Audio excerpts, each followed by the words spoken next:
పూజ్యులు శ్రీ పండిత వేదాంతం జగన్నాథాచార్యుల గారి పాదపద్మములకు నమస్కరిస్తూ శ్రీ వెంకటేశ్వర వైభవంలోకి వెళ్ళిపోదాం. భగవంతుడు 5 రూపాల్లో ఉంటాడు. అందులో ముఖ్యమైనది అర్చావతారం. మొదటిది పరస్వరూపం.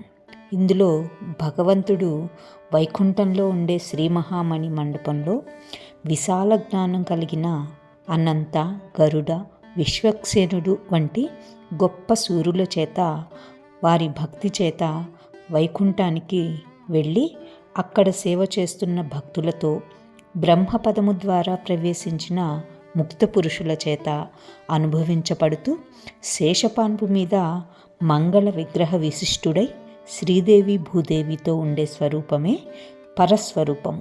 రెండవది వ్యూహాస్వరూపం.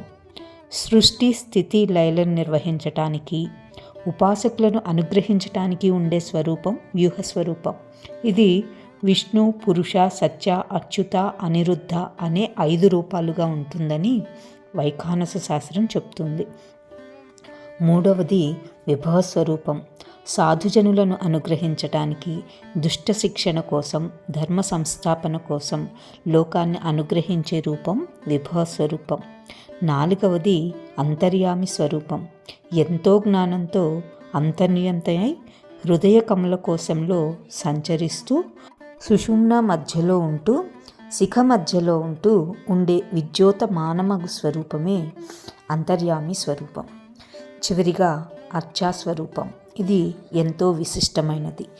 భక్తులకు ఇష్టమైన రూపాల్లో ఆవిర్భవించి విభవ స్వరూపమే లక్ష్యంగా దేశకాల నియమం లేకుండా సర్వం వ్యాపించి అర్చక పరాధీనుడై ఆలయ గృహంలో ఉండే స్వరూపమే అర్చాస్వరూపం.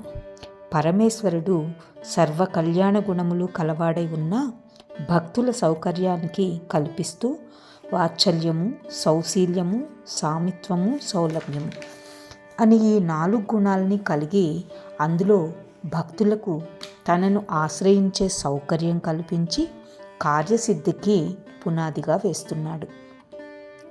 4 ప్రాకారములలో లేనటువంటి సౌకర్యం 5వ ప్రాకారమైన అర్చావతారంలో ఉంది. నంది, గిరి, నగర, గ్రామ గృహములన్నింటిలోనూ నివసించటం చేత ఏ అడ్డం లేకుండా భగవంతుడికి పరిపూర్ణంగా ఉన్న స్వరూపం అర్చాస్వరూపం. జగమంతా ఉండే శ్రీనివాసుడు తరాతమా భేదం లేకుండా సకల జనబంధువుగా జనుల మీద ప్రేమ చూపిస్తూ ఉన్నాడు.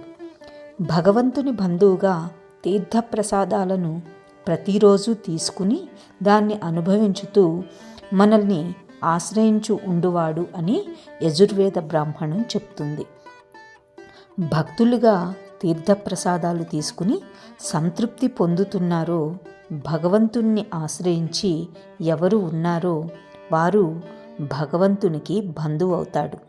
ఆ పరమపదముయందు ఆసక్తి కలవాడుగా ఉంటాడు. అందుకే భక్తులు ఈ రూపంలో భగవంతుణ్ణి ఆశ్రయిస్తూ ఉంటారు. ఇలా ఆశ్రయించటానికి భగవంతుడు మనం చూడటానికి అసలు ఏం తెలియని వాడిలాగా, శక్తియే లేనివాడిలాగా, అసంపూర్ణుడుగా, ఎవరి ఆధీనంలోనో ఉన్నట్లు మనకు కనిపిస్తాడు. కానీ అతను సర్వశక్తిమంతుడు, సర్వజ్ఞుడు. నిరంతర కారుణ్య ప్రవాహం చేత భక్తులకి ఎప్పుడూ కోరికలు తీరుస్తూ భోగభాగ్యాలను ఇస్తూ చివరికి పరమపదం అయిన మోక్షాన్ని ప్రసాదిస్తున్నాడు. స్వయంభూ అర్చామూర్తి ఎంతో శక్తివంతుడై ఉంటాడు. అలాంటి స్వయంభూ అర్చావతారాలలో అగ్రస్థానాన్ని అలంకరించి బ్రహ్మాండమందు అద్వితీయంగా ప్రకాశిస్తున్నవారు శ్రీ వెంకటేశ్వర స్వామి. ఇలా పురాణాల్లో చెప్పటమే కాకుండా ఎందరో భక్తుల కోరికలను తీరుస్తూ అపార కరుణా కటాక్షాలను మన పైన చూపిస్తూ అత్యంత భక్తి పారవస్యంతో భక్తులు ఇచ్చిన కానుకలను ప్రేమతో స్వీకరిస్తూ శేషశైల శిఖరాగ్రమందు ఆనంద నిలయంలో పద్మపీఠం పైన మందస్మితంగా నిలబడి వేంచేసి ఉన్నారు. ఇది మన భారతీయుల అదృష్టం.